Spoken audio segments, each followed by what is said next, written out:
सांगजिन की नजरों के सामने ही फॉक्स मर रहा था और वो कुछ भी नहीं कर पा रहा था क्योंकि वो अभी ज़ुओयू के कंट्रोल में है। ज़ुओयू की बटरफ्लाईज फॉक्स की आत्मा को धीरे धीरे करके खा रही थी और फॉक्स जैसे तैसे करके बोल रहा था कि आजिन भाग जाओ यहाँ से, मास्टर तुम्हें ढूंढ रहे हैं। सांगजिन ज़ुओयू के कंट्रोल से बाहर आने की कोशिश करने लगा। ज़ुओयू थोड़ा शॉक्ड था कि क्या वो सच में मेरे कंट्रोल से बाहर आ पाएगा। सांगजिन के सर में बहुत ज्यादा दर्द होने लगा और ज़ुओयू उसके पास आके कहता है कि आजिन तुम ऐसा क्यों कर रहे हो, अगर तुम ऐसा ही करते रहे तो फिर तुम्हारा सोल गायब हो जाएगा। जहाँ तक तुम मेरी सारी बात मानोगे तब तक मैं तुम्हें हर्ट नहीं करूंगा। लेकिन सांगजिन ने कैसे भी करके उसके अंदर जो बटरफ्लाई डाली गई थी उसे बाहर निकाल दी और उसे अपने हाथ में क्रश कर दिया। ये उसके लिए बहुत ज्यादा था तो वो तुरंत ही बेहोश हो गया। ज़ुओयू बहुत ही सरप्राइज था कि उसने एक्चुअली मेरी बटरफ्लाई को फोर्सफुली बाहर निकाल दिया। ऐसा तो पहले कोई भी नहीं कर पाया है। मैंने तो इसकी उम्मीद ही नहीं की थी। वो तो एक छोटी सी चिड़िया है लेकिन वो इतना पावरफुल कैसे निकला। और वो सांगजिन को उठाने की कोशिश करने लगा कि आजिन तुमने ऐसा क्यों किया।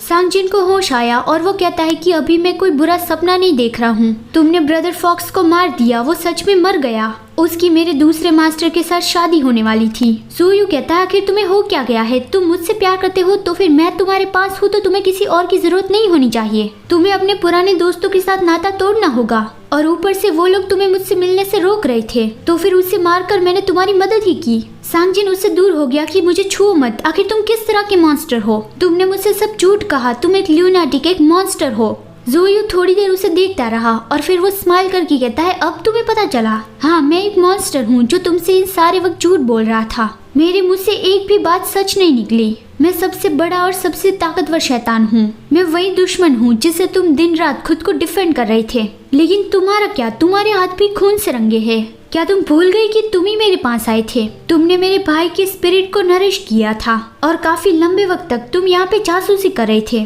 तुम्हारी वजह से ही मेरा प्लान एकदम ही स्मूथली काम कर गया। सांगजिन कहता है अपना मुंह बंद करो, लेकिन ज़ुओयू बोलना कंटिन्यू ही रखता है कि अभी जो फॉक्स मरा है वो तुम्हारी वजह से मरा है। उसने कहा था कि वो एक धोखेबाज लिटिल फिनिक्स को बचाना चाहता है, वो तुम्हारी वजह से मरा है। अपने कानों को बंद करके जोर से चिल्लाता है कि बोलना बंद करो।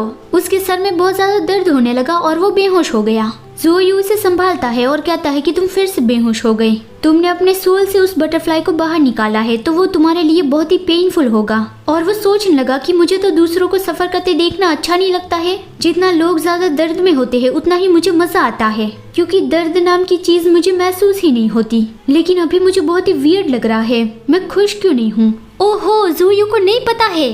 कोई जाओ और उसे बताओ कि उसे सांगजिन से प्यार हो गया है। फिर अगला सीन आता है, ग्लूटन और स्टबन यहाँ पे पहुँचे।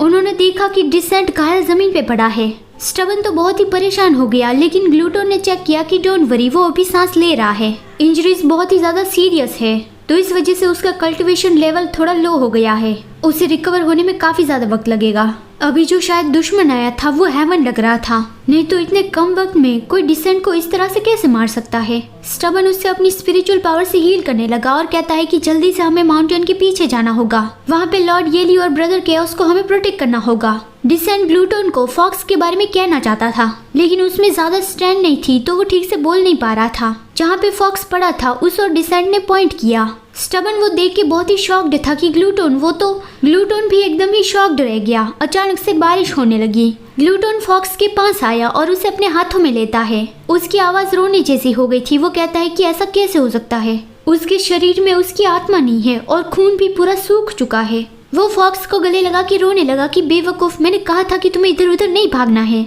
तुम एक बस कायर लोमड़ी हो जिसने कभी फाइट नहीं की थी। और वो बहुत ही जोर जोर से रोने लगा। ये इस कहानी का मेरा फेवरेट कैरेक्टर था। पता नहीं आगे क्या होगा। आज कोई सवाल नहीं। बाय।